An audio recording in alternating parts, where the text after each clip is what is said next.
A palavra de Deus diz assim, Gálatas 4, de 1 a 7. A palavra de Deus diz assim: digo, pois, que durante o tempo em que o herdeiro é menor, em nada difere de escravo, posto que ele é senhor de tudo, mas está sob tutores e curadores até o tempo predeterminado pelo Pai.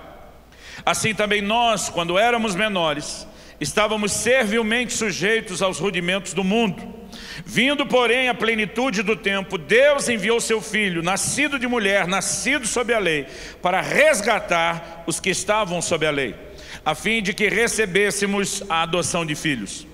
E porque sois filhos, enviou Deus ao nosso coração o Espírito de seu Filho, que clama, Abba, Pai. De sorte que já não és escravo, porém filho, e sendo filho, também herdeiro por Deus. Amém. Pai, nós pedimos mais uma vez a ação e o mover do Teu Espírito Santo nesse lugar. Não só no ambiente, mas no íntimo de cada um dos meus irmãos e irmãs. Espírito da verdade, traz a aplicação da Tua palavra, junto com a revelação da Tua palavra, aquela aplicação personalizada que só o Senhor pode produzir no coração de cada um. Cumpre, como o Senhor falou por boca do profeta Isaías, o propósito pelo qual a Tua palavra tem sido enviada. Nós oramos que nessa noite haja não apenas instrução, encorajamento, correção, nós oramos que haja liberação. Nós oramos que a Tua palavra nos provoque, nos leve a um lugar de resposta ao Senhor. Nós oramos por um tempo novo, nós oramos por uma nova estação sendo desfrutada, experimentada na vida de cada um de nós. E nós nos antecipamos em Te dar glória, honra e louvor pela certeza daquilo que o Senhor fará nessa noite, a cada reunião, a cada momento desse congresso que oramos, seja um tempo marcante, seja um divisor de águas na vida dos nossos irmãos e irmãs. Em nome de Jesus. Amém. Se você crê e concorda, diga amém. Vira para o irmão que vai te dar um livro de presente no final. Fala para ele, Deus vai falar o seu coração. Só para ir lembrando ele, né? Como diz aquele versículo apócrifo, água mole em pedra dura, tanto bate até que fura. Queridos, nesse texto de Gálatas 4, nos versículos 1 e 2 que nós lemos, Paulo diz, digo, pois, que durante o tempo em que o herdeiro é menor, em nada difere de escravo, posto que ele é senhor de tudo, mas está sob tutores e curadores. A NVI usou uma linguagem mais conhecida nossa, guardiães e administradores, até o tempo determinado pelo Pai. Algumas palavras chaves aqui. A primeira delas é o termo filho. A segunda palavra é a consequência desse lugar e posição de filho, herdeiros. Mas tem uma frasezinha aqui muito interessante, que muitos de nós às vezes não prestamos atenção, que é até o tempo determinado. Você pode repetir essa frase comigo? Diga, até o tempo determinado pelo Pai.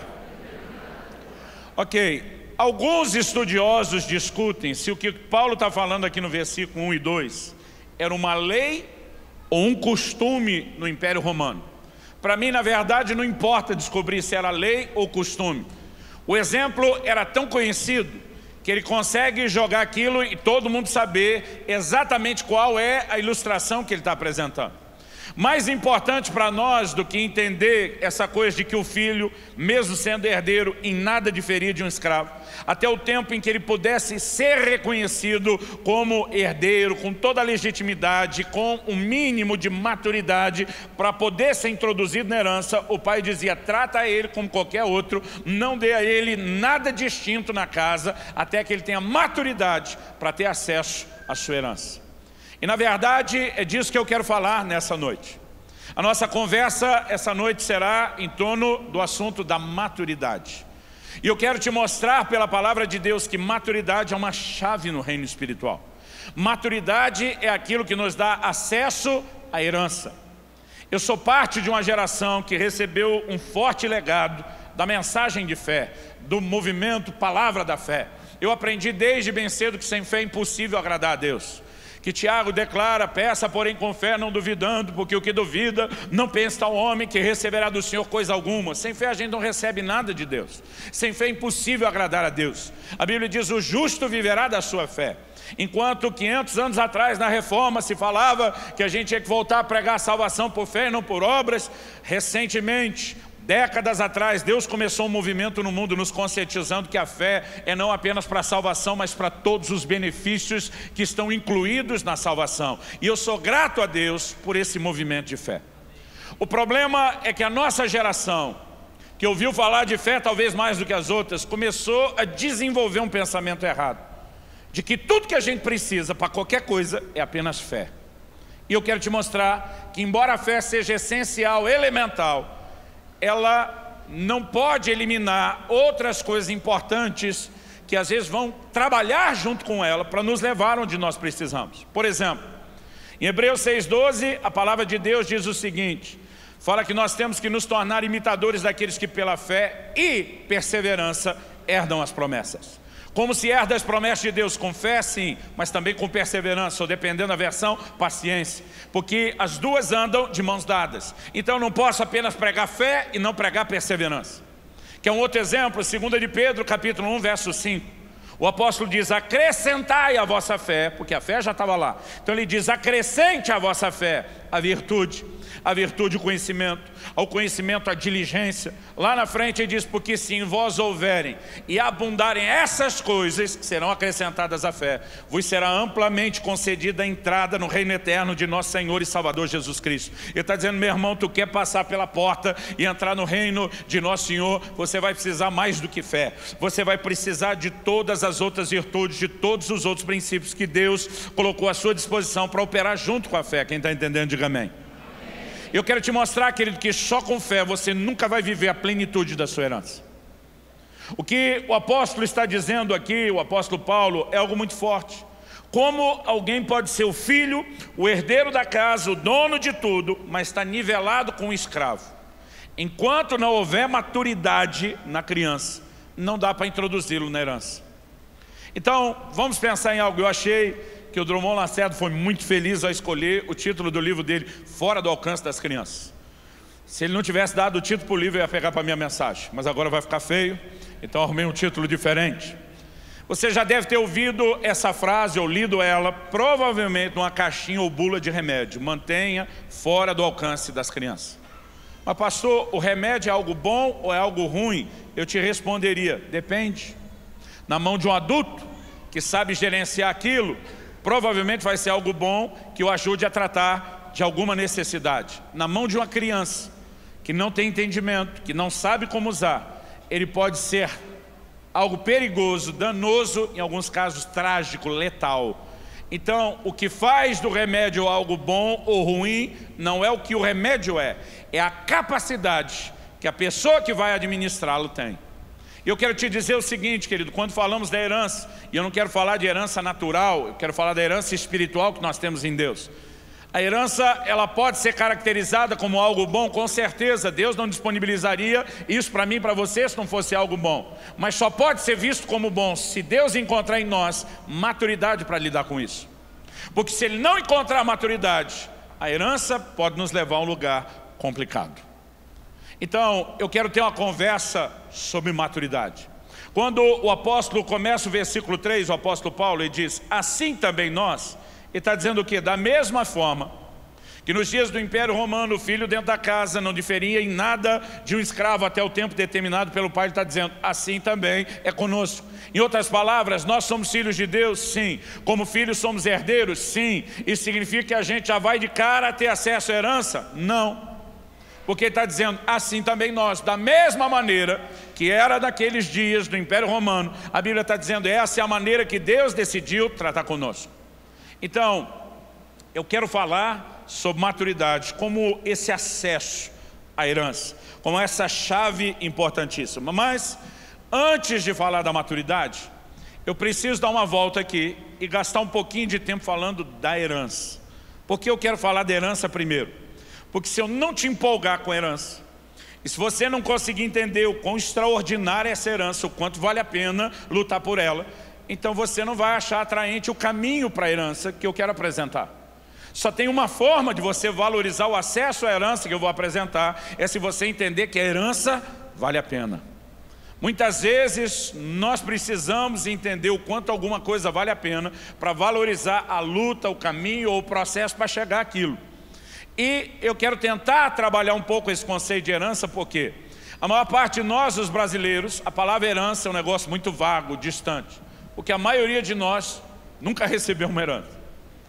A maioria de nós não conhece alguém que recebeu uma herança, pelo menos substancial. Herança na nossa cabeça, especialmente aquela herança milionária, aquela coisa, ou daí para frente, ela normalmente é aquela fantasia, aquela coisa fictícia, nos remete aos filmes de Hollywood, quando alguém descobriu que tinha herança milionária, bilionária, trilionária, que mudou a vida dele. Mas para a maioria de nós, irmão, a palavra herança, até por falta de previdência, entendimento dos pais, que deveriam deixar uma boa herança para os filhos, a palavra herança, ela tem virado algo assim muito distante, quase que uma ficção. E quando a gente tenta falar da herança que há em Deus, parece que na nossa própria cultura a gente tem um fator limitador que nos impede de entender o que é isso. Meu pai deixou um bom legado de fé. Meu pai realmente nos educou de uma forma que eu sou muito grato a Deus. Ele deixou um legado extraordinário de vida espiritual. Mas dizer que papai deixou dinheiro quando partiu para a glória seria faltar com a verdade, para não dizer mentir, né? Então, eu sou parte desses que não sabe o que é receber uma herança, pelo menos uma boa herança, né? Então, muitas vezes a gente não consegue mensurar. Então, me permita gastar um pouquinho de tempo falando da herança. Você conhece o ditado popular brasileiro que diz: todo mundo é filho de Deus. E você já deve ter descoberto quando se converteu que ele não é verdadeiro. Porque João capítulo 1, versículos 11 e 12 diz que Jesus veio para o que era seu, mas que os seus não o receberam. Mas a Bíblia diz: mas a todos quantos o receberam, e isso nos inclui, deu-lhes o direito de serem feitos seus filhos. Então, se alguém é feito filho de Deus, é porque antes não era. A única forma de se tornar filho de Deus é a partir do momento que eu e você cremos em Jesus, o recebemos, fazemos dele nosso Senhor e Salvador. A partir desse momento, eu e você nos tornamos filhos. E Paulo diz aqui em Gálatas 4:7, se somos filhos, somos herdeiros. A pergunta é: que herança é essa? Que herança é essa? Um dia alguém falou: ah, pastor, eu acho que a Bíblia está falando de quando chegar no céu. Eu falei para ele: será que é isso? Porque em 1 de João 3:2 a Bíblia diz: amados, agora somos filhos de Deus, e ainda não é manifesto o que havemos de ser. Irmão, que loucura! Agora somos filhos, o que é que vem depois? Ainda não foi revelado, mas vai ter algum upgrade, alguma atualização. Outro dia eu vi um irmão empolgado: pastor, se nós vamos ser mais do que filho, nós vamos virar o quê? A quarta pessoa da Trindade. Eu falei: menos, Batista, menos. Mas a verdade é que a Bíblia diz que nós somos filhos agora, o que vem depois não foi revelado. Então, irmão, para quando é que é herança? Eu não vou dizer que não haja uma herança eterna, mas essa coisa de acreditar que herança é só para quando chegar lá, é o que tem roubado e muito a igreja. Eu e você fomos feitos herdeiros. Por favor, diga amém. Em Romanos 8:17, Paulo fala a mesma coisa que ele fala em Gálatas 4, mas ele acrescenta um detalhe. Ele diz que nós somos herdeiros de Deus e co-herdeiros de Cristo. A palavra co-herdeiro significa herdeiro juntamente com. Assim como cooperador é um operador juntamente com, alguém que opera em conjunto. Co-herdeiro é alguém que é herdeiro junto com o outro. Agora, você já parou para pensar o que significa isso? Que você é tão herdeiro de Deus quanto Jesus é. Você consegue mensurar isso? Pastor, quanto da herança eu tenho? Tudo que tiver à disposição de Jesus está à sua disposição. Tudo que Jesus tem também é seu. Irmão, fala aí. É muita herança. Em 1 aos Coríntios, no capítulo 3, no versículo 22, o apóstolo Paulo escreve e diz: tudo é vosso, vós de Cristo e Cristo de Deus. Sabe que isso era só uma frase retórica? Quando ele diz, tudo é vosso, vós de Cristo e Cristo de Deus, vamos pegar o versículo de trás para frente agora. Cristo é um pouco ou totalmente de Deus? É uma pergunta, vamos lá, vocês respondem. Cristo é um pouco ou totalmente de Deus? Totalmente. Quando a Bíblia diz, vós de Cristo, nós somos um pouco ou totalmente dele? Talvez na perspectiva de rendição, alguns diriam um pouco. Mas por direito de redenção e compra, nós somos completamente dele. Agora, se Cristo é totalmente Deus e não só um pouco, e essa frase é completamente verdadeira e literal, se nós somos completamente Cristo e não só um pouco, e essa frase é verdadeira e literal, você acha que quando Paulo diz antes, tudo é vosso, que isso não é verdadeiro nem literal? Meu querido, essa é uma notícia extraordinária. Tudo é vosso. Agora tem muito crente que não consegue entender o que é essa herança. E ele tem vivido a teologia, de acordo com a definição que eu ouvi de um pastor anos atrás, ele tem vivido a teologia do cabrito. Deixa eu explicar o que é a teologia do cabrito. Em Lucas, no capítulo 15, nós temos a parábola do filho pródigo. E a palavra de Deus diz que quando o filho mais velho volta do campo, e foi o último a chegar, o que mais ralou e trabalhou, e vê aquela festa toda, ele pergunta para um dos servos: quem é que está pegando? Aí os caras dizem: ó, teu irmão voltou, seu pai recebeu ele com a maior festa, mandou matar o bezerro cevado. E pensa no rapaz que ficou revoltado, foi o irmão mais velho. Não quis entrar na festa, ficou emburrado. Daqui a pouco o pai sai: meu filho, o que está acontecendo? E ele pega o menino indignado. Ele diz: eu tenho te servido todos esses anos, e você nunca me deu um cabrito para eu festar com meus amigos, nem para eu fazer um churrasquinho com a galera. O pai olha para ele. Se fosse uma conversa com um bom paulista, acho que diria: não estou entendendo. O pai olha para o filho e diz: meu filho, tudo que é meu é teu. O que é que o pai estava dizendo? Vamos tentar usar uma linguagem mais atual para chocar e despertar você. O pai estaria dizendo para aquele filho mais ou menos o seguinte: cabeção, todos esses rebanhos são teus. Você nunca precisou que eu te desse um cabrito. Todos os rebanhos que eu tenho, cada cabrito, cada animal, tudo que tem nessa fazenda te pertence. Você jamais deveria esperar eu te dar um animal, quando todos os rebanhos já são seus. O que é a teologia do cabrito? É aquele crente que está só ralando para Deus, não usufrui nada, e ainda está aborrecido, dizendo: você nunca me deu nada. E eu imagino Deus olhando, querendo dizer: cabeção, eu te dei foi tudo. Você que nunca entendeu que era seu. Irmão, quando a gente começa a pensar o que é a nossa herança, é algo extraordinário. Mas um texto da Bíblia que me enlouquece, me deixa quase insano quando eu penso na herança, está lá em Mateus 15. A Bíblia diz que Jesus encontra uma mulher, um dos evangelhos a chama de mulher cananeia, a outra chama de uma mulher sírio-fenícia. É evidente que ela não era uma filha de Abraão. Ela não pertencia ao povo hebreu, à nação de Israel. E essa mulher, ela aborda Jesus na passagem. E ela diz: Jesus, filho de Davi, tem misericórdia. Minha filha está horrivelmente endemoniada. E ela pede ajuda. Só que o evangelho de Mateus diz lá no capítulo 15 que Jesus não lhe respondeu palavra. Falando uma linguagem mais teen, que eu aprendi uns anos atrás com meus filhos, se tem alguém que Jesus deixou no vácuo, foi essa mulher. A Bíblia diz: não respondeu palavra. Ele não fala assim, não fala não, ele toca embora e deixa a mulher falando sozinha. Mas a mulher era dessas persistente na fé, ou se você preferir, teimosa na fé. E quando Jesus deixa ela no vácuo, sai, ela, em vez de ficar falando sozinha, ela vai atrás, e agora ela começa a fazer o barraco. Ela levanta a voz e começa a gritar: Jesus, filho de Davi, tem misericórdia de mim. E agora não é só Jesus, é todo mundo que está ouvindo a mulher gritar: Jesus, filho de Davi, tem misericórdia de mim. Os discípulos cercam Jesus e diz: mestre, se não vai atender a mulher, manda ela embora. Está pegando mal. Está ficando ruim para nós, não é só para o senhor não. Toda a comitiva aqui vai pagar a conta junto. O senhor está ignorando a mulher e agora todo mundo está vendo ela gritar e você não faz nada. Enquanto eles estão na reunião de cúpula para decidir o que faz com a mulher barulhenta, a mulher oportunista chega, se prostra, se ajoelha, põe a cara no chão, adora o Senhor Jesus. E ela mais uma vez clama por misericórdia. Eu acho engraçado, tem uns crentes que têm promessa e não continuam orando e insistindo. A mulher tinha Jesus ignorante, tinha Jesus falando que não ia fazer, e ela não desistiu. Se nós fôssemos um pouquinho mais persistentes, nós iríamos mais longe. Filho para o irmão que talvez te dê um presente, fala: seja teimoso na fé.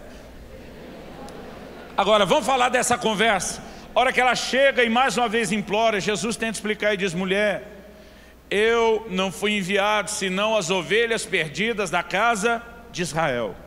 E aqui eu e você temos que entender algo. Paulo, quando escreve aos Romanos, diz que a salvação é para todo que crê, e ele diz que não há acepção de pessoas. Significa que nenhum grupo é mais importante para Deus do que outro, ninguém é mais amado por Deus do que outro, nenhum grupo é diferenciado do outro. Agora, apesar de Deus não fazer distinção na valorização, o mesmo apóstolo Paulo fala: salvação para todo que crê, primeiro do judeu, depois do gentio. Então não há uma distinção de valor? Não. Mas há uma distinção de tempo, de ordem? Sim. Jesus se revelou primeiro para os judeus, depois para os gentios. O texto que eu citei antes diz que ele veio para o que era seu. Agora, os seus não receberam, aí abriu a porta e a gente se deu bem. E todos nós, quantos o recebemos, aproveitamos aquilo que os primeiros não aproveitaram. Mas nós temos que reconhecer que no desdobramento do plano de Deus, Israel vinha primeiro. Jesus olha para aquela mulher samaritana que está querendo arrumar uma discussão sobre quem está certo, judeu ou samaritano, e diz: mulher, a salvação vem dos judeus, ponto final. Ele encerrou a conversa ali.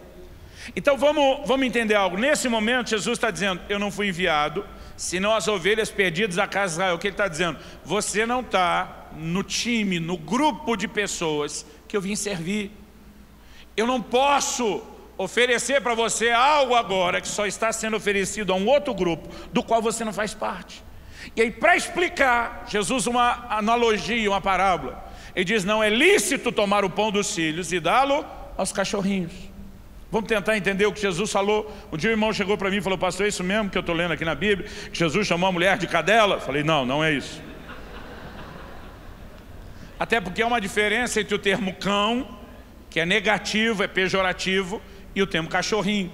Cão era praticamente um animal selvagem. Não dei aos cães o que é santo, de fora ficarão os cães. Mas quando Jesus usa o termo cachorrinho, está falando daquele de estimação.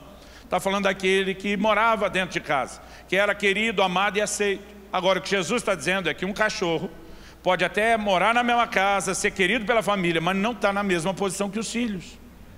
Há uns 12 anos atrás, eu não sei aqui no Mato Grosso do Sul, mas lá no Paraná, principalmente em Curitiba, era febre, aquilo era mais do que moda, era uma febre.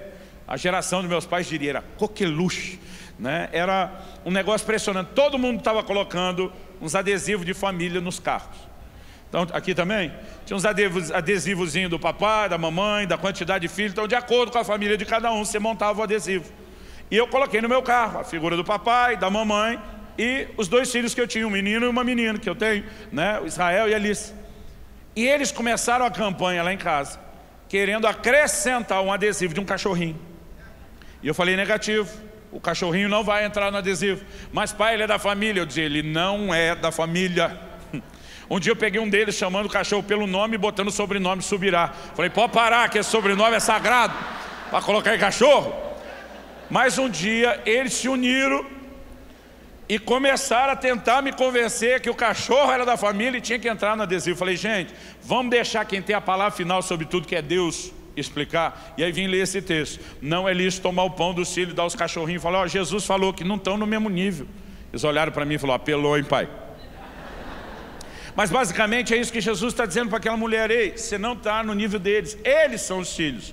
Você tem acesso à casa, você é benquista aqui, você entra e sai a hora que quer, todo mundo fica feliz de te ver, não há hostilidade ou resistência contra você, mas você não tem o direito que eles têm. E quando Jesus usa isso para dizer: eu não vou te atender por essas razões, a mulher entra no jogo, com o perdão da palavra, na ilustração de Jesus, e diz: é verdade, mas o Senhor vai convir comigo que os cachorrinhos comem das migalhas que caem da mesa. Sabe o que ela está dizendo? Eu entendi tudo. Eu sei o lugar que eles têm, o direito que eles têm, que nesse momento não me toca, mas Senhor, cá entre nós. Assim como na casa os filhos não estão comendo tudo, estão desperdiçando migalha e os cachorrinhos se beneficiam. Cá entre nós, o Senhor há de convir que eles não estão aproveitando tudo que o Senhor está dando. Então não quero usurpar o direito deles, mas deixa eu pegar a rebarba, deixa eu pegar o desperdício, deixa eu pegar aquela parte que eles não estão aproveitando. Quando ela fala isso, Jesus olha e diz: mulher, grande é a tua fé. E a Bíblia diz: naquela mesma hora a filha dela foi curada e foi liberta. Agora, presta atenção, segura um pouco o ânimo, segura, que eu vou precisar dele uns 10 ou 15 segundos daqui a pouco. Fica bem preparado aí. Se comendo das migalhas que caem da mesa dos filhos, já tem cura e libertação para a sua casa, o que não está à sua disposição quando você entender o que é o direito dos filhos e se assentar à mesa para usufruir o que é seu. Agora aperta o botão do aplauso. Glória a Deus. Irmão, há uma herança extraordinária, há algo poderoso que Deus tem para mim e para você. Não limite o que eu estou falando de herança a algo material. As bênçãos de Deus são maiores do que isso. Há um nível de glória, há algo extraordinário que Deus fará nessa terra através da sua igreja. Há uma herança que nós ainda não temos noção. Há uma dimensão de presença de Deus, de unção, de mover do Espírito, de cumplicidade da ação dos anjos que nós ainda não temos ideia. O mundo ainda verá a manifestação dos filhos. Quando nós entendemos o lugar de filhos, quando entrarmos aí, irmão, vai virar tudo. Mas não adianta saber quão grande é a herança se nós não entendemos qual é o acesso. E pois bem, vamos falar do acesso. Herança não pode ser entregue na mão de gente imatura, porque ela se perde. Lucas capítulo 15, quando fala do filho pródigo, nós falamos agora há pouco do irmão mais velho. A mensagem que nos passa é que quando gente imatura tem acesso à herança, bota tudo a perder. Há um tempo atrás estava conversando com uma pessoa e ela me disse: pastor, eu soube de um artigo que traz um percentual no mundo todo, não é coisa do Brasil não, no mundo todo, inclusive os países de primeiro mundo. Mais de 90% das pessoas que ganham na loteria vão dissipar a maior parte do seu dinheiro em no máximo um ano. Ele olhou para mim e falou: essa é a maior prova que isso é um dinheiro amaldiçoado. Falei: irmão, não vou discutir a maldição do dinheiro, tá? Não estou fazendo apologia a jogar na loteria de forma alguma. Eu falei: deixa isso de lado, vamos colocar isso no stand-by. Deixa eu te dar um outro dado. A maior parte dos filhos que recebem herança milionária e nunca jogaram na loteria também vão dissipar os seus bens. Então o que tem em comum entre aquele povo que ganhou muito dinheiro na loteria e o filho que recebeu uma herança, mas não fez nada errado? O que tem em comum, e às vezes a gente não leva em conta que a gente só espiritualiza, é um despreparo para lidar com a herança. Às vezes tem famílias que durante uma geração construíram um império financeiro violento e a próxima só dissipa aquilo. Pensa em algo comum. Essa é uma das conversas mais comuns no ambiente empresarial. Como preparar a próxima geração para que eles tenham maturidade para lidar com isso. Porque, irmão, o comportamento de gente imatura não torna essa pessoa confiável para ter acesso a uma boa herança. Então deixa eu dar um exemplo prático. É quase infantil, mas é prático. Na verdade ele é infantil porque eu vou falar da minha filha quando era criança. Então o exemplo é infantil. Minha filha nasceu em Guarapuava, onde eu pastoreei por 9 anos. Mas quando eu me mudei de Guarapuava para plantar uma igreja em Irati, as duas cidades estão no interior do Paraná, ela tinha 1 ano e meio de idade. Ela não lembra quase nada de Guarapuava, a não ser de quando voltou lá depois de crescido. Mas ela chega com 1 ano e meio em Irati, nós ficamos 2 anos e meio, e dali fomos para Curitiba plantar a igreja onde eu estou atualmente. Quando ela saiu de Irati, ela já tinha uns 4 anos. Ela já lembra melhor das coisas a partir dos 4 anos. Logo que nós saímos de Irati, era uma cidade de 39 mil habitantes. E aí nós fomos para Curitiba com 2 milhões de habitantes. Então, alguns meses, não sei se durou meses depois, no máximo 2 meses depois da mudança, uma irmã da igreja que eu pastoreava em Irati está nos visitando em Curitiba. E ela está conversando com a Kelly e ela pergunta para minha esposa: diz aí, Kelly, já se habituou com a cidade grande? A Kelly falou: já. Ela disse: você não estranha o trânsito, as distâncias, a demora? Ela falou: olha, realmente mudou tudo, mas também tem muita coisa boa. As duas estão conversando e eu estou ouvindo. Mas de repente me chama a atenção que essa irmã vira para minha filha com 4 anos e diz: e você, Liz, está gostando de morar em Curitiba? A Lissa botou um sorriso no rosto e falou: gostando? Eu estou amando. Pensa na menina expansiva. Aí eu fiquei curioso para ver o que é que vinha. E essa pessoa olhou para minha filha e falou: por quê? A resposta dela, irmão, veio na lata. Ela disse: porque é assim de shopping.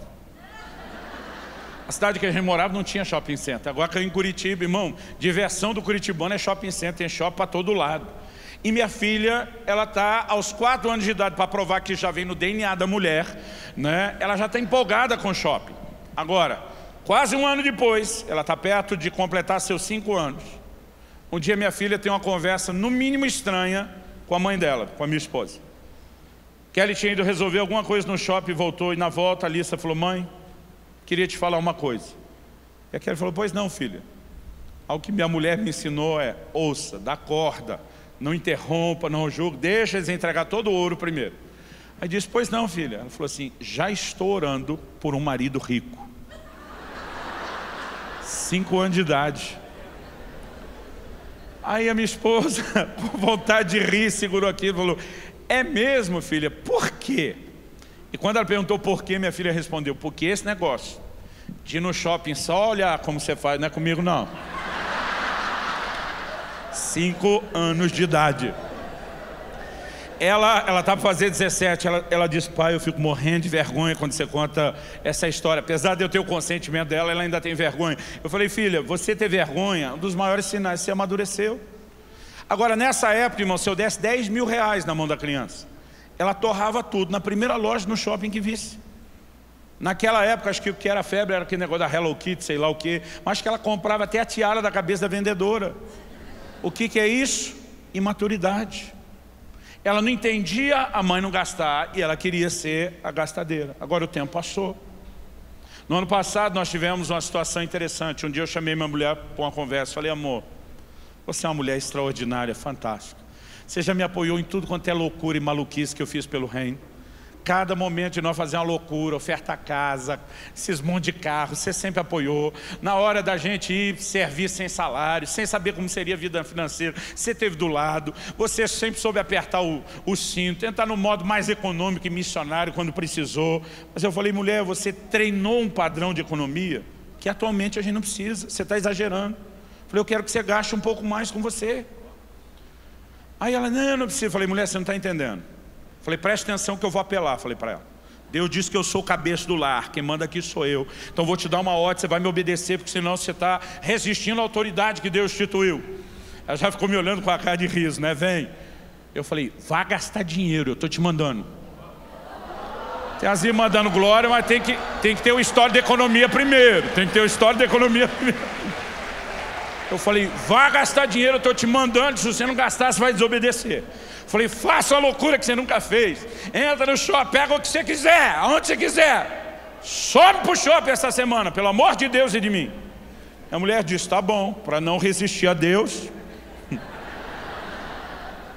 Só que ela chamou a Alissa e disse, filha, mamãe vai dar um passeio, quero que você venha junto. E ela não falou nada para Alissa do que era a nossa conversa. E de repente ela começa a entrar numa loja, pega um negócio. Aí entrou numa outra, a Alissa já olha com a cara de vai comprar mais de uma coisa.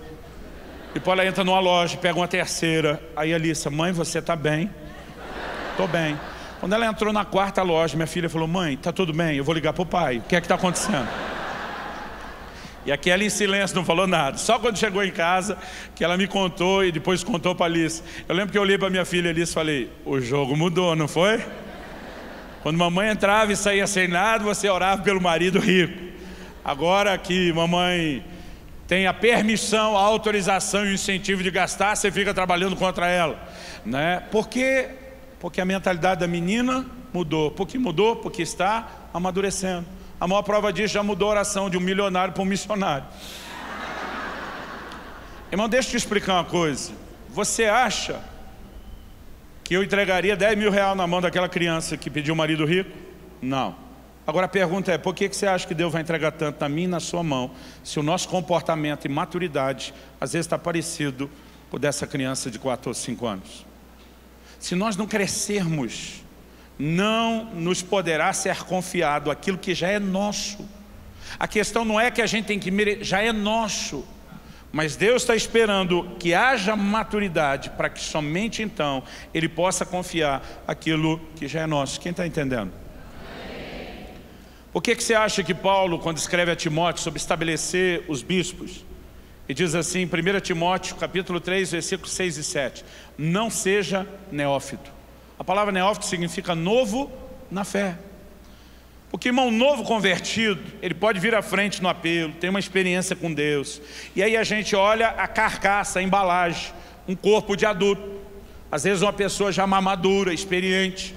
Mas ainda que a pessoa possa ter 50 anos de idade e uma cabeça madura para questões naturais, espiritualmente, ela é criança.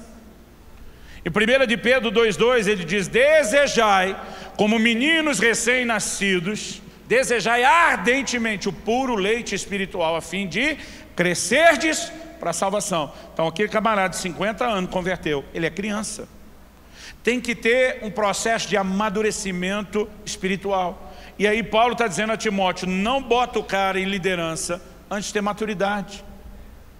Mas tem gente que acabou de converter, irmão, é CEO, não sei de onde, que empresa, é expert em gestão, e ele acha que essa bagagem natural que ele tem já lhe dá direito a ter liderança espiritual, e não é bem assim. Tem que ter um crescimento espiritual para que possa ter liderança espiritual. Aliás, eu quero te dizer algo. Eu olho para a palavra de Deus, querido, e eu vejo mais estrago acontecendo na igreja, causado por liderança imatura, do que por falta de liderança. Posso te dar um exemplo? Atos capítulo 13, Paulo e Barnabé saem para uma viagem missionária. Eles começam a entrar agora no meio dos gentios, chegam na cidade, pregam o evangelho, sinais, prodígios, milagres, gente se converte. Aí eles começam a ministrar a palavra, dar o discipulado, o básico. E eles ficam pouco tempo. Aí eles olham para aqueles crentes e dizem, segura a onda aí que nós vamos para outra cidade pregar o evangelho, deixa a turma. Chega em outra cidade, prega o evangelho, junta a gente, faz o primeiro discípulo, dá um gás neles, faz a mesma coisa que na primeira, segura a onda aí que nós estamos indo para outro lugar. E vão para a terceira e vão para a quarta. Atos 14 diz que depois, nós não sabemos quanto tempo, se você der 3 meses para cada uma das 4 cidades, já levou 1 ano para voltar, lá na primeira. A Bíblia diz que depois eles tomaram uma decisão. Vamos passar novamente nessas igrejas. Para fazer o quê? Para levantar os primeiros presbíteros. Não tinha liderança. Eles deixaram sem líder. Agora, depois de um tempo, eles voltam e começam a levantar os primeiros líderes. Por que é que ficou sem líder? Porque é melhor não ter líder do que ter líder maturo. Porque mais estrago tem sido feito à igreja por líderes imaturos do que pela falta deles. Terceira de João fala de um tal de Diótrefes, que eu tomei a liberdade de apelidar de Idiótrefes. João escreve e diz, o cara quer ter a proeminência, a primazia. João diz, ele não nos recebe. Irmão, quem é o maluco que poderia receber o apóstolo João, o discípulo amado, que inclinava a cabeça no peito de Jesus na igreja e diz, aqui João não prega? Que maluco é esse? O mesmo João que disse, se fossem escritos todos os milagres que Jesus operou, nem no mundo inteiro caberiam os livros. Irmão, você imagina o que era João contando as paradas que eu e você nem sabemos que não está no Evangelho? Cada milagre que Jesus fez. Eu queria ouvir João, nem que fosse para ele entregar uns podres de Pedro. Irmão, imagina ter João dando um seminário de escatologia na igreja. João contando as visões do Apocalipse, da ilha de Patmos, em pessoa. Agora o cara diz, aqui João não prega. E João ainda escreve e diz, e se alguém da igreja receber um dos nossos, ele expulsa.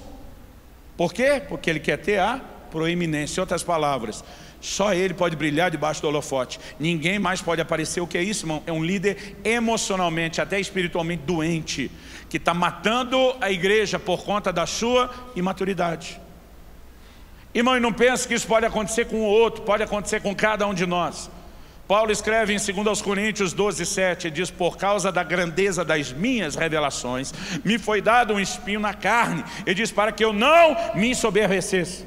O que eu quero explorar com você, irmão, nós não estamos prontos para tudo que Deus tem. A gente pode se perder no caminho por imaturidade. Paulo está dizendo, eu estou entrando num nível tão extraordinário de revelação, que daqui a pouco eu posso ficar metido que só. Outro dia um pastor falou para mim, eu não aceito viver sem a glória, eu quero que chegue o dia que a gente vai ressuscitar morto na igreja todo dia. Eu olhei para ele e falei, criatura, você já é insuportavelmente metido e orgulhoso sem ressuscitar morto nenhum. Imagina a hora que você começar a levantar um morto por dia, quem é que suporta você? Hoje em dia os testemunhos já não é o que Jesus fez, é quando veio para a sua igreja. Imagina a hora que tu estiver levantando morto, o estrago que vai acontecer. Ele falou, não pensei nisso. Falei, eu já. Por que eu já pensei, irmão? Não porque eu sou melhor do que ele, porque meu ministério começou muito cedo. Eu comecei a viajar e pregar com 18 anos de idade. Eu ficava horas trancado no meu quarto orando. Algo que investi tempo na minha vida foi oração em línguas. Isso começou a provocar a manifestação dos dons, do sobrenatural. E o povo me chamava para ministrar, não por causa do que eu tinha a dizer naquela época. Aliás, dou graças a Deus que naquela época eu não gravava as coisas como grava hoje. Que eu me livrei de muita bobagem que eu falei lá no início que não está registrado. Mas por causa daquele mover de Deus, as pessoas chamavam. Aos 19 anos de idade, eu estava pregando em ginásio cheio, já para 2, 3 mil pessoas. Curas, milagres, manifestações de Deus, o meu ministério estava bombando. Em 1993, estou falando de 25 anos atrás, quando as únicas mídias da época, era televisão e rádio, eram caríssimas já na época. Quando o ano de 93 começou, eu e um outro colega com quem eu viajava junto, a gente tinha a agenda do ano inteiro fechada. Qualquer ministro itinerante sabe o que eu estou falando. Se isso é um desafio hoje, com tudo quanto é mídia de internet, com os relacionamentos ministeriais, imagina na época, 2, 3 cidades por semana, o ano inteiro, agenda já fechada. Em 94 a gente não tinha aberto, porque era só para atender os convites internacionais, estava chegando de todo lado. Pensa num cara que estava empolgado com o que Deus estava fazendo, era eu. Mas em agosto de 1993 eu tive um acidente de carro, que só não custou a minha vida por um milagre de Deus. Eu conto melhor isso no meu livro, O Agir Invisível de Deus. Mas, irmão, pensa numa coisa que me deixou em crise, foi aquele acidente. Porque eu perdi tudo, perdi o carro, perdi as malas, não perdi a vida por um milagre, como eu falei, mas foi um negócio assim, muito marcante para mim. E lá fui eu, como crente, dizer: Deus, tenho certeza que esse acidente foi coisa do cão, do miserável, do Satanás. Eu falava para Deus. Eu dizia para Deus: mas o diabo só pode tocar com permissão, ou minha. É por isso que a Bíblia diz para nós: não deis lugar ao diabo. Quando eu falo de você dar permissão, não quer dizer que você acorda uma manhã tomado de insanidade, escreve uma carta: venho por meio dessa formalmente, legalmente autorizar o desgraçado do Satanás. Mas quando você peca, você está quebrando o princípio e está abrindo porta. Agora, a Bíblia fala de situações como a de Jó. Quando o próprio Deus olha para Satanás e diz: viste meu servo Jó, que não é homem justo e íntegro como ele na terra, o diabo diz: também se abençoou a obra das suas mãos, e o cercaste com uma sebe. O diabo está dizendo, além de abençoar o cara, botou um muro de proteção. O diabo diz: deixa eu tocar, para ver se ele continua te louvando. Irmão, eu já fui daqueles que tentou explicar que Jó é o culpado, que Jó abriu a porta, que Jó... Irmão, se Jó tivesse dado brecha, o diabo não precisava pedir permissão para Deus. Você imagina, você fala uma bobagem do tamanho do mundo inteiro, dá uma brecha do tamanho do mundo inteiro, o diabo não entra, fica dizendo para Deus: não estou esperando você permitir. Então o diabo só toca com permissão, uma dessas duas, ou nossa ou de Deus. Aí eu ia para a oração e dizia: Deus, o diabo só toca com permissão, ou minha ou sua. E eu dizia para Deus: e nós dois sabemos que não fui eu que dei a permissão. Por eliminatória, eu estava dizendo: quem deve ter feito isso foi você. Minha pergunta para Deus é: por que você deixaria isso acontecer? Você sabe o que é pior, irmão? Silêncio. 1 ano e 3 meses de silêncio. Só que esse acidente gerou uma mudança muito grande na minha vida, eu só percebi depois. Ele me tirou na época do ministério itinerante e me levou para o pastoreamento em poucos meses. Em dezembro de 93 eu comecei a pastorear uma igreja local. Em novembro de 94 eu estava sendo reconhecido. A Bíblia diz que tem que ter qualificações, além da vocação, qualificação tem que ser experimentada e depois estabelecido. Então os pastores que nos acompanhavam ficaram de olho 1 ano. Disseram: ok, agora nós vamos reconhecer vocês. No dia em que eles estão impondo as mãos sobre mim e outros 2 colegas, nos reconhecendo, estabelecendo o ministério pastoral, eles começaram a liberar a palavra profética. Foi um momento muito marcante, mas teve um deles que falou assim de segredos do meu coração, como eu nunca vi alguém revelar o que está dentro do outro. Foi impressionante. Francisco. Eu lembro que eu fui conversar com o Francisco no outro momento, falei: cara, nunca vi alguém profetizar daquele jeito. Ele olhou para mim e falou: eu não estava profetizando. Eu falei: criatura, você não estava profetizando, você estava fazendo o quê? Adivinho, você não deve ser. Ele riu, ele falou: eu não estava profetizando. Eu falei: me explica.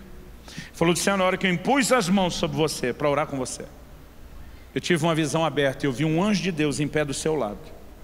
Eu falei: como assim viu? Ele falou: vi como você está me vendo, ouvi como você está me ouvindo. Ele diz: e o anjo começou a falar comigo a seu respeito, e as coisas que eu te falei, o anjo me contava e eu só repetia. Então não era uma profecia. Em outras palavras, ele não está dizendo, não quer dizer que não há revelação de Deus, mas ele também está dizendo, foi muito mais espetacular do que só uma profecia. E deixa eu resumir parte do que o anjo disse. O anjo apontou o dedo para mim, primeiro para os 3, e falou para esse pastor: você tem uma preocupação muito grande com eles. Irmão, eu tinha 20 anos de idade, solteiro. Eu digo, apóstolo, que hoje nem eu teria ordenado eu mesmo ao ministério na época. Então eu entendo a preocupação que ele estava. O anjo disse: você tem uma preocupação muito grande com eles. Mas o anjo falou para ele: o Altíssimo te faz saber que eles estão nas mãos do Senhor. Ele está cuidando deles. Eles estão no lugar certo, na hora certa, fazendo a coisa certa. Não há motivo para que você preocupe. E o coração dele descansou. Mas aí a hora que o anjo falou isso, o caldo entornou para o meu lado. O anjo falou assim: quanto porém a este, e apontou para o meu lado. Ele disse assim: ele é rebelde. E ele não aceita o tratamento de Deus na vida dele. Eu nunca tinha ouvido essa frase até aquele dia. Ele não aceita o tratamento de Deus na vida dele. Irmão, foi doído, porque o anjo aparece para Daniel, chama de muito amado. Aparece para Gideão, chama de homem valente. Falei: pô, nenhum elogio para mim, velho. Só um rebelde. Eu me rebelei para provar que não era verdade, mas não adiantou muito. Naquele momento, o anjo falou assim: diga para ele, apontando para mim, que o acidente de carro que ele teve no ano passado foi de fato uma tentativa de Satanás contra a vida dele. Ele tem razão quando ele fala isso. Mas o anjo disse assim: diga porém, por que Deus o permitiu? E o anjo disse: o ministério dele estava crescendo muito rápido, mais rápido do que a capacidade dele de se deixar ser trabalhado por Deus. O anjo diz: era só uma questão de tempo. Esse sucesso crescente se transformaria em fracasso, porque ele iria sucumbir debaixo do peso do próprio ministério, que ele não tinha estrutura para suportar. O sucesso se transformaria em fracasso. O anjo diz: o diabo queria pará-lo porque o via como uma ameaça. Irmão, deixa eu te dizer uma coisa: o diabo não sabe todas as coisas. O diabo não conhece o futuro. O diabo não conhece o amanhã. Só Deus é onisciente. O anjo disse: o diabo queria pará-lo porque o via como uma ameaça. O anjo falou: Deus precisava pará-lo para não perdê-lo. E naquela hora o anjo disse: o Senhor vai tratar profundamente com ele nessa cidade nos próximos anos, antes de que ele seja liberado novamente para voltar a viajar não só ao Brasil, mas às nações. Irmão, eu olho para trás e eu vejo um Deus que me parou e falou: moleque, você não tem estrutura para entrar nesse negócio ainda. Então quando eu falei para esse irmão: eu sei muito bem, não é porque eu era melhor do que ele, é porque essa coisa que Paulo está dizendo, que poderia se perder no caminho, eu descobri bem cedo. E o Senhor falou ao meu coração: você vai viver tudo isso que eu te deixei ter o gosto desde o início, mas você terá uma longa jornada de anos, de um trato muito especial, antes de poder ser introduzido no lugar da sua herança. Agora deixa eu te dizer algo, querido. Nós temos uma dificuldade de entender essas verdades. Sabe por quê? Porque até a maneira de criar e educar filhos está mudando. Encontrei uns dias atrás um irmão, fiz a ele uma pergunta que me deixou chocado. Um irmão querido, gente próxima, que eu gosto muito. Um casal que tem um filho só, e o filho já está meio crescidinho. Falei: e aí, estão animados para ter outro filho? Você sabe que a vida é uma eterna cobrança.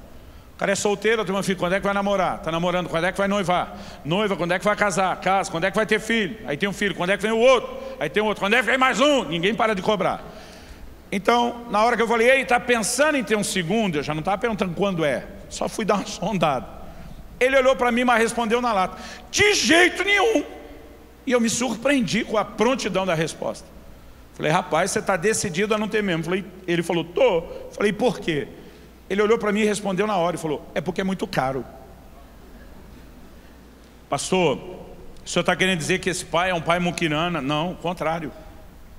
É um pai que quer dar o melhor para o seu filho, mas por nível de criação que ele quer oferecer, ele diz: eu só consigo bancar um, eu não consigo bancar dois, então vou parar aqui, porque o que eu quero dar e proporcionar só me permite pagar um. Então não estou falando de um pai econômico, não é isso, irmão. Aonde que isso me deixou chocado é que a mentalidade de criação de filhos mudou. Nos tempos bíblicos, os pais não tinham filho pensando o que é que eles tinham que dar para os filhos. Às vezes eles tinham filho pensando o que é que os filhos iam trazer para a família.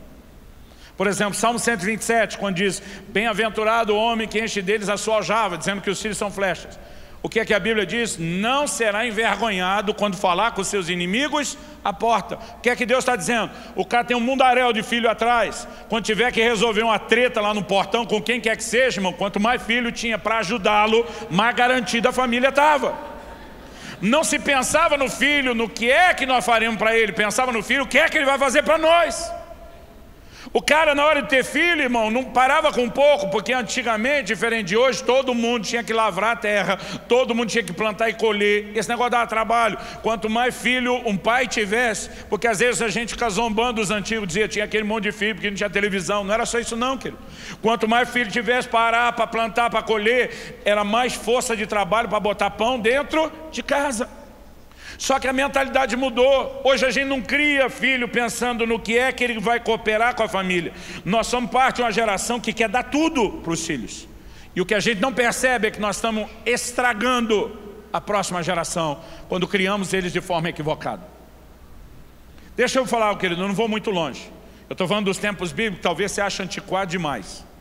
Minha geração foi criada de uma forma muito diferente da atual geração. Eu só tenho 45 anos. Meus dois irmãos começaram a trabalhar, o mais velho e o mais novo, com 12 anos de idade.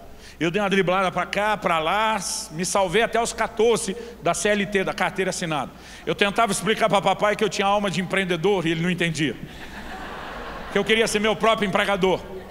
Irmão, meus irmãos ralavam o dia inteiro, como pacoteiro de supermercado, carregando caixa, para ganhar meio salário mínimo. Eu comecei a desenvolver meu estilo de vida empreendedor logo cedo. Eu fazia umas pipas, eu sou da época que soltava pipa, fazia umas pipas grandes, bonitas, vendia para os garotos do bairro próximo que tinha mais dinheiro. Quando eles levantavam a pipa, eu descia com a minha, com o cerol, cortava e aparava, arrumava ela, vendia de novo, às vezes para o mesmo comprador, às vezes para outro. Irmão, a mesma pipa dava para vender umas 5 vezes. Eu ainda peguei, antes da era do videogame, sou parte de gente que na infância jogava bolinha de gude, rodava peão. A gente na gíria da época rapelava os amigos na bolinha de gude, ganhando tudo.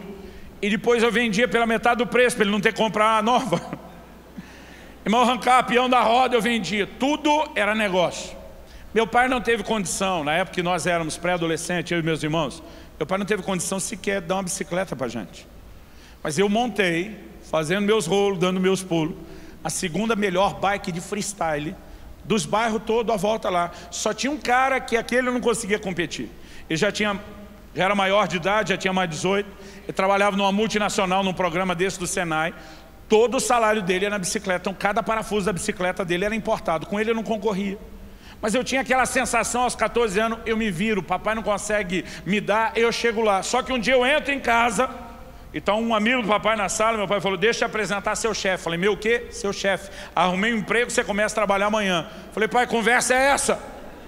Ele diz, amanhã. Eu ainda lembro, uma quarta noite, ia começar a trabalhar na quinta. Eu falei, não dá nem para deixar para segunda, para eu despedir o fim de semana. Papai disse, a moleza acabou. Eu falei, pai, quando é que ele vai pagar? Ele falou, você vai ganhar algo parecido com os seus irmãos. Eu falei, pai, o senhor sabe que eu faço mais dinheiro com isso, com menos trabalho. Meu pai olhou para mim e falou, não se trata de dinheiro. Você vai aprender a ter chefe. Você vai aprender a prestar conta. Você vai aprender a ter disciplina. Você vai aprender a ter horário. Você vai aprender responsabilidade. Você vai aprender a crescer. E a partir de hoje, pegou o salário, vai tirar o dízimo, que é a parte de Deus, vai ficar com um pouquinho e vai deixar o resto em casa. Aí bateu a revolta. Falei, o senhor não precisa. Ele falou, não se trata do que eu preciso, se trata do que você precisa. Você tem que entender que filho não é um sanguessuga que cresce arrancando tudo do pai. Filho é parte da família, ajuda a construir junto com o pai, junto com todo mundo. Agora, irmão, estou falando de pouco tempo atrás.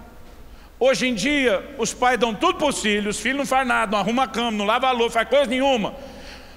Um dia desse alguém na igreja reclamou comigo, falou, pastor, essa nova geração é muito mimada. Falei, eu concordo, mas de quem é a culpa? Quem foi que mimou a nova geração? Foi a velha. Falei, agora a escultura sai ruim, a culpa é da pedra, não é mais do escultor. Irmão, está faltando maturidade emocional dentro da família. A gente vai dar aconselhamento para casal, a gente diz, ei, que planeta vocês foram gerados e cresceram? Brigando, feito duas crianças que parece que nunca aprenderam a dividir um brinquedo. Irmão, a gente não está conseguindo ter nem maturidade emocional que às vezes o ímpio tem, e a gente está esperando que Deus vai nos confiar os confins todos da terra. Ele quer, Ele não vê a hora, mas nós temos que crescer primeiro. Agora, eu e você precisamos entender como é que o crescimento acontece, como é que ele se dá. Em primeiro lugar, ninguém cresce sem tempo. Em Marcos, no capítulo 4, de 26 a 29, Jesus diz: o reino de Deus tem processos semelhantes aos do reino natural.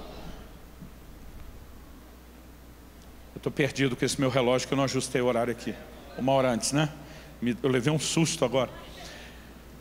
O reino de Deus tem processos, assim como o reino natural. Jesus diz lá: o reino de Deus é semelhante a um homem que planta uma semente no campo. Aí ele fala de estágio. A semente germina. Depois vem a erva. Depois vem a espiga na erva. Depois o grão cheio na espiga. Mas só quando tiver madura é que vai colher. Você já viu alguém plantar num dia e colher no dia seguinte? Não, porque não dá tempo de amadurecer. Irmão, tem coisas que vão ser necessário tempo. Não tinha como, por mais que eu me trancasse no quarto orando aos 18 anos de idade, não tinha como esperar de mim, aos 18 anos de idade, maturidade. Não houve tempo suficiente para amadurecer.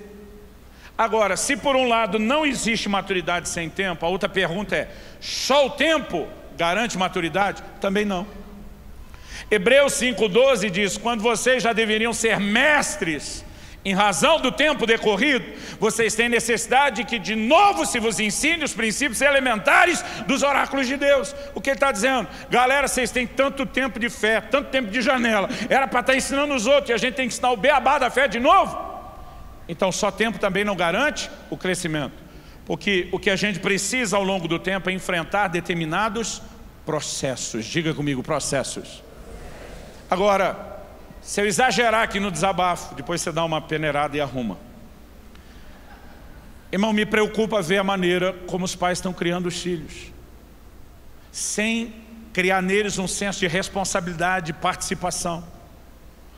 2 anos atrás, meu filho se mudou para os Estados Unidos, foi estudar lá. Quando estava para sair, para mudar, eu chamei ele para uma conversa e falei: filho, presta atenção.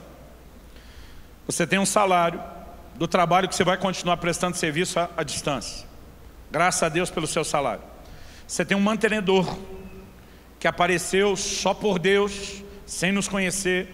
1 ano antes dele ir para os Estados Unidos, o cara começou a ofertar todo mês. Ele falou: pastor, o senhor não me conhece, mas Deus me disse que seu menino vai ser grande no reino, e é para eu participar disso. E todo mês, desde então, já há 3 anos, ele dá uma oferta. Eu falei: você tem o seu salário, você tem a sua oferta. Você ganhou bolsa de estudo, você não vai pagar para estudar lá. Falei: mas filho, morar custa, viver custa, e custa em dólar.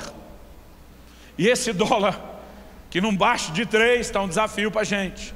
Então, só com as suas 2 rendas, você não sobrevive lá. Papai vai precisar complementar uma ajuda, mas eu só posso te dar tanto por mês. E se pudesse mais, também não daria. Falei: mas neste momento eu posso te dar só isso. Então presta atenção, primeira lição que você tem que aprender: faça um orçamento. Isso é o que você pode. Planeja como você vai gastar isso ao longo do mês. Tirou o custo fixo, o que sobrou é para você comer. Então decide se você quer dividir por dia. Você sabe, todo dia eu só posso gastar tantos dólares, só posso comer isso.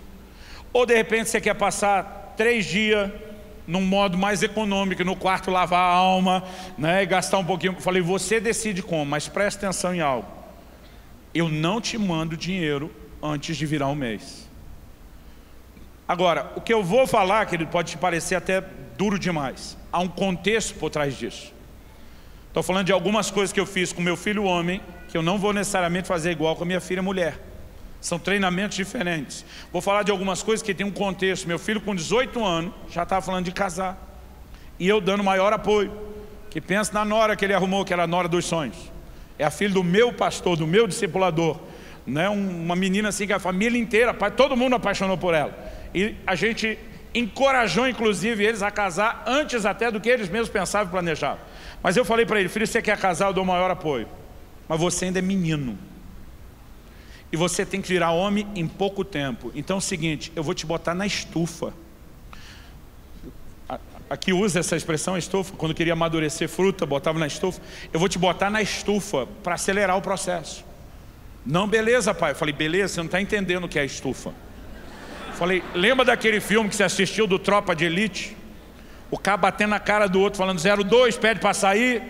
Eu falei: essa é a estufa. Eu vou ficar batendo na sua cara e dizendo 02, pede para sair, vendo até onde você aguenta. Eu aguento, pai. Eu falei: então vamos ver se você aguenta.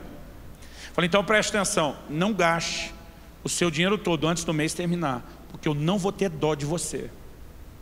Porque se eu te poupar de qualquer nível de desconforto nessa hora da sua vida, eu vou te poupar de uma maturidade que você precisa ter. E porque eu te amo, eu não vou poupar você do desconforto, não vou poupar você do rala, porque senão você não amadurece. Estamos entendidos? Estamos entendidos. Passou o primeiro mês, tudo beleza. Segundo mês, tudo beleza. No terceiro mês, a gente falava praticamente todo dia no WhatsApp. Vai faltar 3 dias para terminar o mês. Um dia ele me chama no WhatsApp, coisa mais normal, atendi o telefone. E aí, pai, tudo bem? Tudo bom, filho, e você? Tal. Aí ele fala do outro lado ali assim, então, pai. Mas quando diz, então, pai, você sabe que vem alguma coisa. Eu falei, então o quê? Ele falou, eu queria saber se o senhor não podia me adiantar o dinheiro do próximo mês. Eu falei, mas falta 3 dias ainda. Ele falou, pai, mas é que meu dinheiro acabou. Eu falei, mas eu não te falei para fazer orçamento? Pois é, nos 2 primeiros meses deu tão certo que eu achei que já estava tranquilo, eu não fiz esse mês. Ele falou, o dinheiro acabou. Eu falei, filho, o problema é seu. Você sabe quando o papai fala, é que nem a lei dos reis da Média e da Pérsia. Decreto irrevogável. Não tem volta. Ele falou, pai, o senhor não está entendendo a gravidade do assunto. Eu falei, então me explica. Ele falou, não tenho o que comer, eu não tomei café da manhã hoje, eu não almocei, eu não tenho o que comer. Se o senhor não mandar dinheiro, eu não tenho o que comer. Sabe o que eu falei do outro lado da linha? Jejua. Diante de Deus, irmão. Pastor, o senhor não ama o seu filho? Amo. Amo mais do que muito pai que fica passando a mão da cabeça em vez de ensinar a crescer. Ele falou, pai, o senhor está de brincadeira? Eu falei, pior que não. 3 dias, pai. Eu falei, você já fez 2 jejuns de 3 dias na água que eu saiba e não morreu. Pai, não é brincadeira? Eu falei, não. Se te faltar força, ele tinha ido lá para o IHOP no câncer, na casa de oração, ficava orando 4 horas por dia. Eu falei, você está aí para buscar Deus, vá jejuar. Eu falei, se te faltar força, fica deitadinho no chão até terminar os 3 dias. E eu não vou te mandar dinheiro antes disso.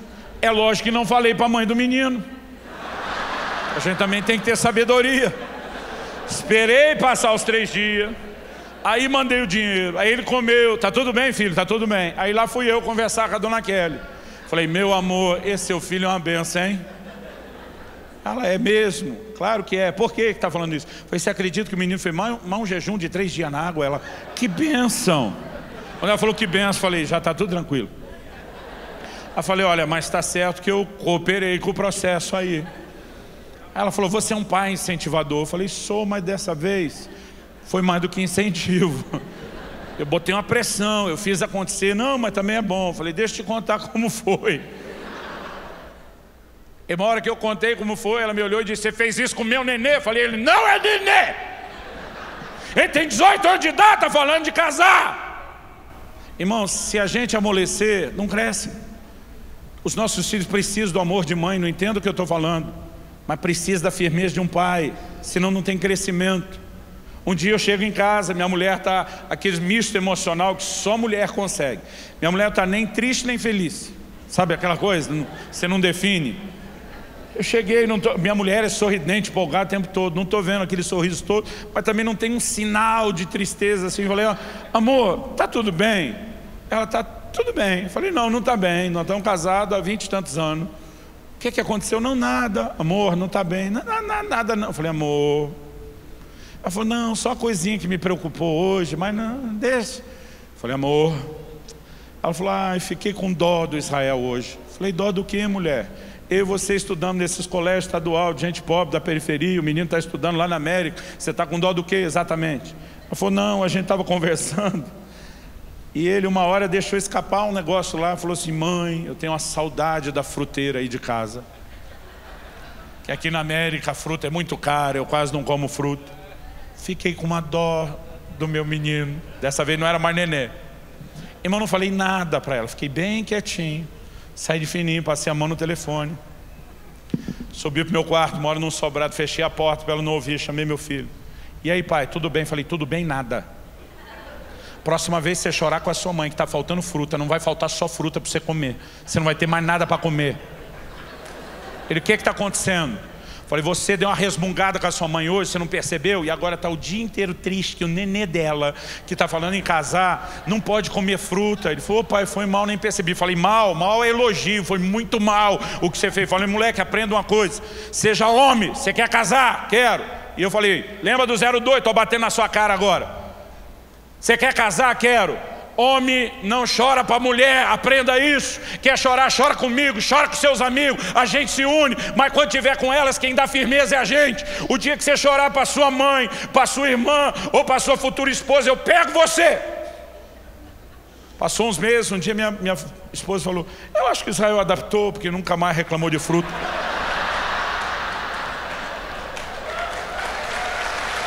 Agora,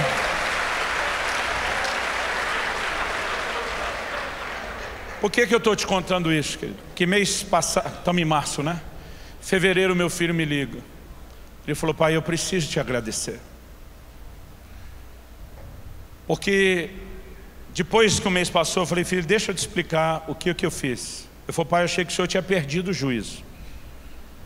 Eu falei, se eu te socorro no primeiro mês que você não respeita o que eu te ensinei, você ia folgar todo mês. Eu falei, eu tenho que te ajudar, é para o seu bem. Falei, mas vamos aprender a próxima lição, porque a do orçamento você não vai esquecer mais. Porque eu falei, se faltar dinheiro de novo, eu vou fazer a mesma coisa com você, por pelo menos um bom tempo, até ter certeza que você está treinado. Mas filho, vamos supor que você se perdeu, que aconteceu um imprevisto. Então não vou culpar só a falta de controle. Mas antes de pensar em passar a mão no telefone e me ligar, eu quero que você vá buscar Deus.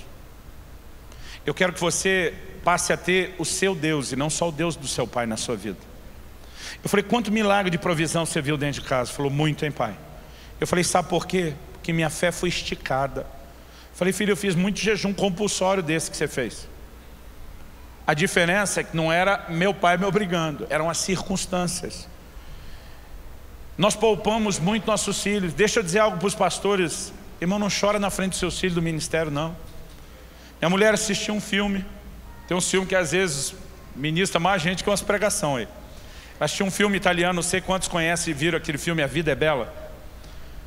O camarada está no campo de concentração e ele tenta fazer tudo aquilo parecer uma diversão para que o filho não perceba quão sério é o lugar onde está.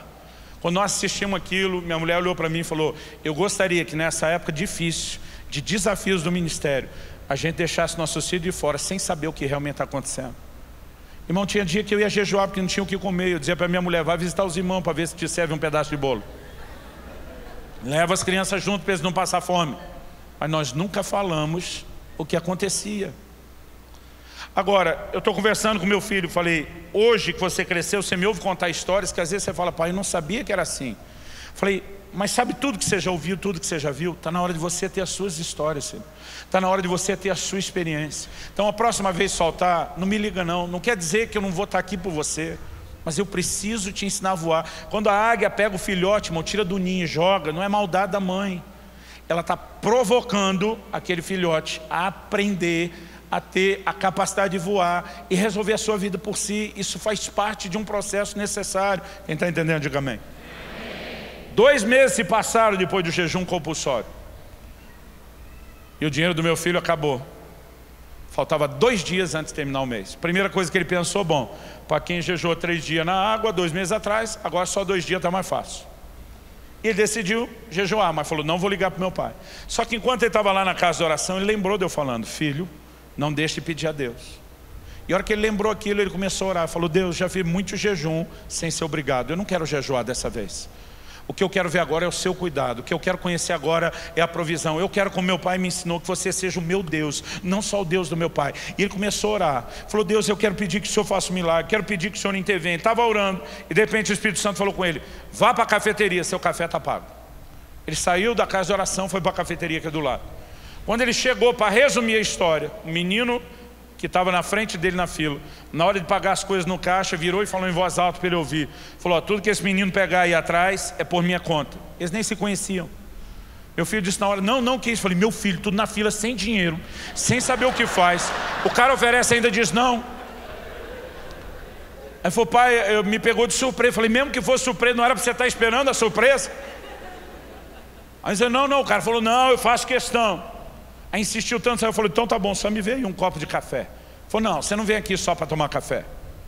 Não, o copo de café tá bom. O menino desistiu de falar com o meu filho, falou pro funcionário, o que ele normalmente compra para comer quando ele vem aqui? O cara falou, ele gosta desse muffin, então dá esse muffin.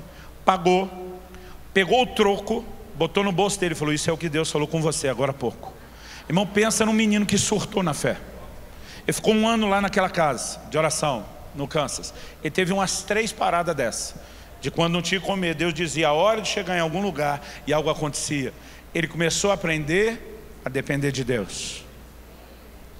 Em maio do ano passado ele se casou. Quando voltou da lua de mel, ele recebeu uma proposta do pastor da igreja da minha nora para pastorear os jovens e os adolescentes. Vou resumir a história. Ele disse que ia congregar em outro lugar, foi pedir a bênção para tirar a menina da igreja. O cara falou, mas para onde você vai congregar? Ele falou, não sei. Ele falou, mas você não sabe, já está saindo? Ele falou, não, é que eu sei que aqui eu não fico. E o cara se admirou com a honestidade dele, falou, por quê? Ele falou, meu coração queima pela moçada. Vocês são uma igreja de velho, vocês estão nem aí para a moçada. Deve ter uns 25 jovens adolescentes misturados tudo. Vocês não têm visão nenhuma para eles, então o que Deus me chamou não cabe aqui, desculpa. O cara depois ligou para ele e falou, olha, eu preciso de um garoto que nem você, disposto a enfrentar quem precisa, pelo que queima no coração, a lutar por isso. Você é o cara para me ajudar a ter o que eu não tenho aqui. E falou, eu quero te contratar, isso é muito comum nos Estados Unidos, eu quero te contratar para ser o pastor de jovens e adolescentes. Aí chamou ele para um almoço e falou, olha, eu vou te pagar $30 mil por ano, $2.500 por mês. Irmão, para quem já vivia naquele orçamentinho de $1.000 e poucos por mês, entrar mais 2.500 limpo, era perder a mão para o céu, falar em línguas, glorificar de pé. Só que ele está me contando, falou, pai, na hora que ele me fez a proposta, falei para ele, eu só aceito se for como voluntário. Eu tomei-lhe um susto. Eu falei, moleque, você casou agora e tem família. E uma das coisas que eu falei antes, falei, eu não sustento sua casa, você se vira. Ele falou, eu sei, pai, mas você também me ensinou a depender de Deus. Você também me ensinou a confiar que Deus cuida de mim. Você me ensinou a ouvir a orientação do Espírito Santo. E quando você me mandou para a América, você me falou, vá com a mentalidade de dar, não de receber. Eu falei, pai, na hora que ele fez o convite, algo tocou meu coração. E eu tenho certeza que era a vontade de Deus. Eu falei, o que ele falou? Ele falou, a mesma coisa que o senhor, você tem família. E o que você falou para ele? Eu falei, o senhor vai ter a oportunidade de ver Deus cuidando de mim de perto. Eu falei, ele aceitou. Eu falei, sua mulher, está aqui, fala com ela. Ela pegou o telefone, ela me chama de pai. Falou, pai, nós estamos tão felizes. É como se a gente tivesse ganhado na loteria. Eu falei, bando de maluco. Pensei comigo mesmo, criei um monstro. Ele falou, pai, quando eu morava aí no Brasil, eu dei o primeiro salário para Deus de oferta, eu fui tão abençoado. Imagina o que eu dar o primeiro ano de sustento da minha casa. Ele falou, pai, não tem como esse negócio não funcionar. E eu pensei, espero que não tenha exagerado a dose com o menino, porque agora eu fiquei pensando mesmo, criei um monstro, ele está fora de controle. Aquele mês ele lançou um vídeo no canal dele no YouTube, uma canção, um videoclipe. O vídeo emplacou, tem tido milhões e milhões de visualizações. O vídeo emplacou e puxou o canal dele. Resumindo, irmão, só de monetização, aqueles anúncios que o YouTube faz e paga 0,000 tanto centavo de dólar. Ele já ganhou em menos de um ano quase que aquele valor todo que o pastor ofereceu pagar para ele no ano. Uma série de milagres tem acontecido na vida dele. Ele tem vivido o sobrenatural. Agora em fevereiro ele me ligou. Ele falou, pai, eu quero te agradecer. Quando o senhor mandou eu jejuar, ele falou, não vou falar que eu fiquei com raiva, mas eu fiquei indignado. Ele falou, a primeira coisa que eu pensei, meu pai está maluco. Meu pai perdeu o juízo. Porque enquanto ele jejuava, ainda mandei foto de restaurante caro que eu estava comendo com os amigos. Falei, estou pagando para eles, tá? Mandei para ele. Ele falou, eu achei que o senhor tinha perdido o juízo. O que me ajudou a não ficar maluco pensando naquilo aqueles 3 dias, era levar em conta toda a sua história, toda a sua integridade, sua coerência, seu amor, seu cuidado. Então quando eu punha tudo na balança, ele falou, eu tinha que pensar, tem algo que meu pai está fazendo que eu não estou entendendo agora. Mas ele falou, pai, eu não seria em tão pouco tempo o homem de Deus que eu estou sendo, eu não viveria o que eu estou vivendo se você não tivesse me jogado na estufa, se você não tivesse me jogado na fogueira. Falando de jogar na fogueira, irmão, todo dia um pai falou para mim, falou, pastor, acho que o senhor está exagerando jogando seu filho na fogueira. Eu falei, até Deus faz isso com os dele. Aqueles 3 amigos de Daniel foram jogados onde, irmão? E sabe que o que normalmente a gente não enxerga? O rei olha e pergunta para aquela turma que está em volta: nós não lançamos 3 homens dentro do fogo? Aquela turma que ganha para concordar com o rei diz: é verdade, rei. Ele diz: eu porém vejo 4 homens. Só que a pergunta não é só 3 para 4. Ele diz: nós não lançamos 3 homens amarrados, atados. Ele diz: é verdade, rei. Ele diz: mas eu vejo 4 homens soltos. Irmão, a Bíblia diz que não queimou um fio de cabelo, não tinha cheiro de fumaça, mas a única coisa que aquela fornalha conseguiu queimar eram as amarras que prendiam eles. Quando Deus joga eu e você na fogueira, não é para queimar a gente, é para queimar aquilo que nos impede de crescer, é para queimar aquilo que está nos atrapalhando, é para queimar aquilo que nos impede.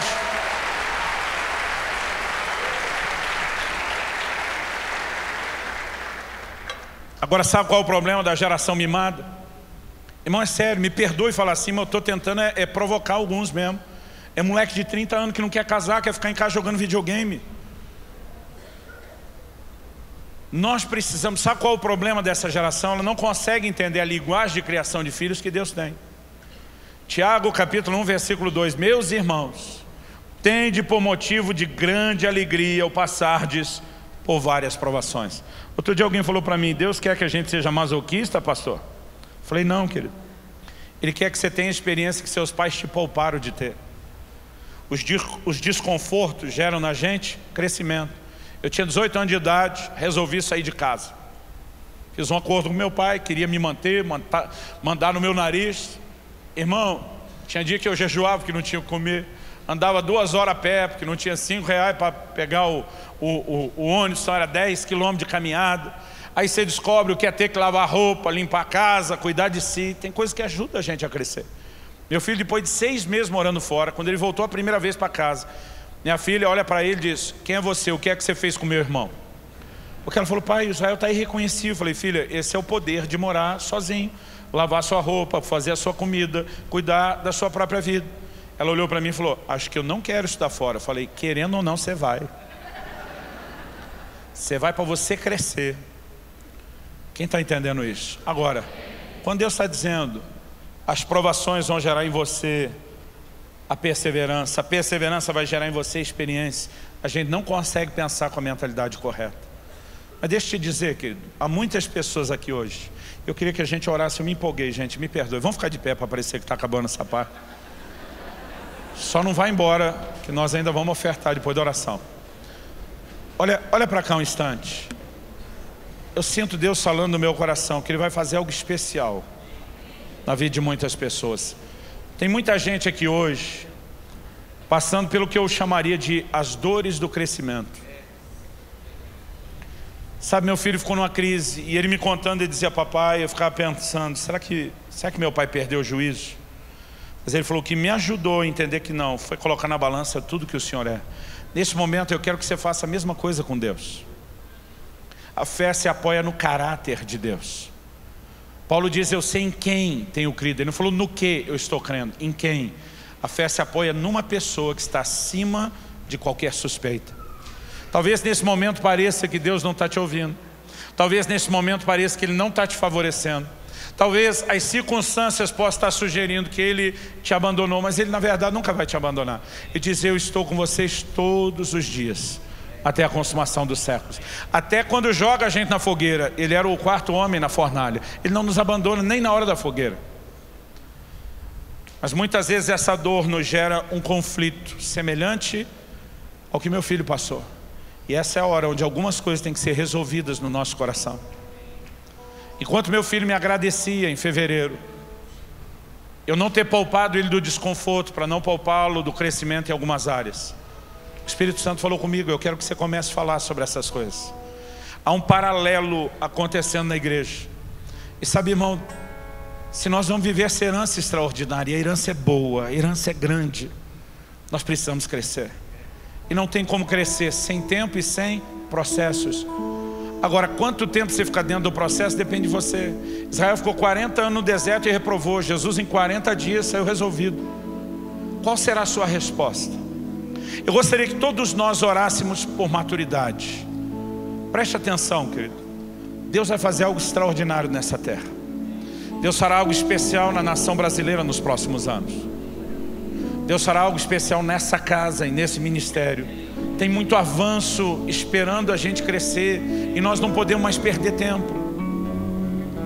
Então eu gostaria que todos orássemos por crescimento, que Pedro disse que o crescimento tem que ser desejado, porque se a gente não quiser muito e não cooperar com Deus, a gente não vai aguentar os processos.